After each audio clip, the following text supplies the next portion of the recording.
wanaenda hasara. Mambo ya mahindi hapa Narok, tuko na mavuno mazuri sana ya mahindi na ya ngano katika Narok, lakini saa ingine bei inakuja inaleta shida, inakuwa ni maburuka wanakuja kununua pale. Kwa hivyo ni mambo ya guaranteed minimum return, ni jambo ambayo tutashughulikia, serikali ambayo tunataka kuunda. Number 2, hiyo mambo ya bolea itaendelea, lakini itafanywa na usawa. Wa leo bolea yote inaenda Uasin Gishu County, na nusu ya hiyo inaenda Uasin Gishu County, inaenda kwa mashamba ya rais. Ukienda pale Narok wanapata gunia 1, gunia 2.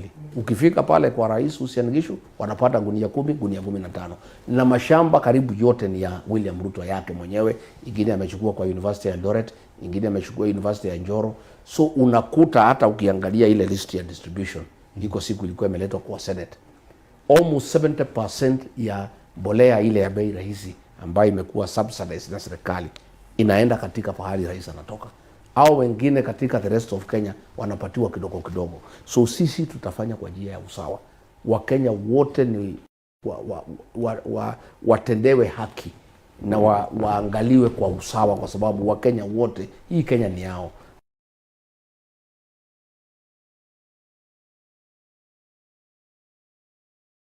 Wapate bolea ya kutosha. Wale wa mahindi wapate bolea ya kutosha. Pale katika Loitoktok tuko na wakulima wa nyanya, tuko na wale wanafanya avocado, kuna wale wa vitunguu, au wakulima wale wanafanya horticulture katika Kajiado South, ambayo ni wakulima maarufu sana. Pia waweza kupata bolea ya bei nafuu. Lakini hii bolea isikue ati inapelekwa tu kwa mambo ya mahindi katika Uasin Gishu County na Trans Nzoia. Alafu hapo rais mwenyewe ndio mwenye mashamba karibu yote. Kwa hivyo hii ni mambo ambayo tutaangalia, tufanye usawa ndio kila mtu aweze kusaidika. Your Excellency, one of your principals in your party has been accused of corruption in fertilizer when he was the minister. How do you say about it? Mimi ningekuambia ukweli ya kwamba hiyo ilikuwa ni madai. Mithika Linturi hakuna maneno ya fertilizer alifanya. Hiyo maneno ya fertilizer, mimi nilikuwa naibu wa rais, ilifanywa na rais mwenyewe na Felix Kosgei ambaye ni head of public service.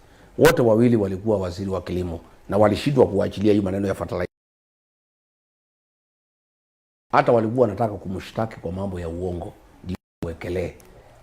Watu wenye kufanya mambo ya fake fertilizer ni William Ruto na Felix Kosgei na watu yao. Linturi is innocent na alifukuzwa kazi bila makosa, kwa sababu alikuwa anaonewa na alikuwa hatakikani, kwa sababu yeye hangekubali hiyo maneno ya ufisadi kuhusu bolea.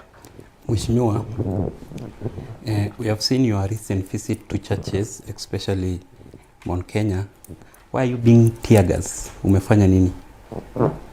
Especially in holy places. Mimi napigwa tear gas na kupigwa na wahuni na polisi, kwa sababu mimi ndio niko na dawa ya kutoa William Ruto aende nyumbani.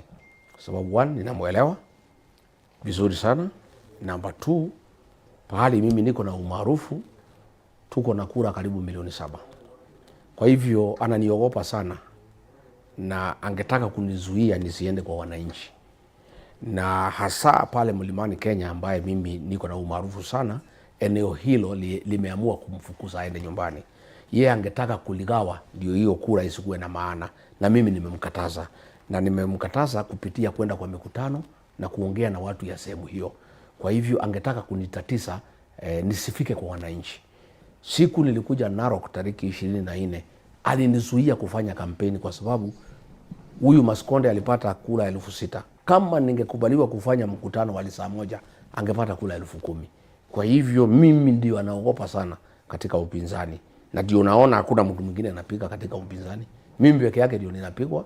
Mpaka saa hii ameanza kutupiga kanisani, kupiga wamama, kupiga watoto. Pale Udhaya, Wetima walikuwa wamepanga kuniua hapo kanisani. Mpaka wa leo askari wanajulikana, wale walikuja kutuua hawajashikwa.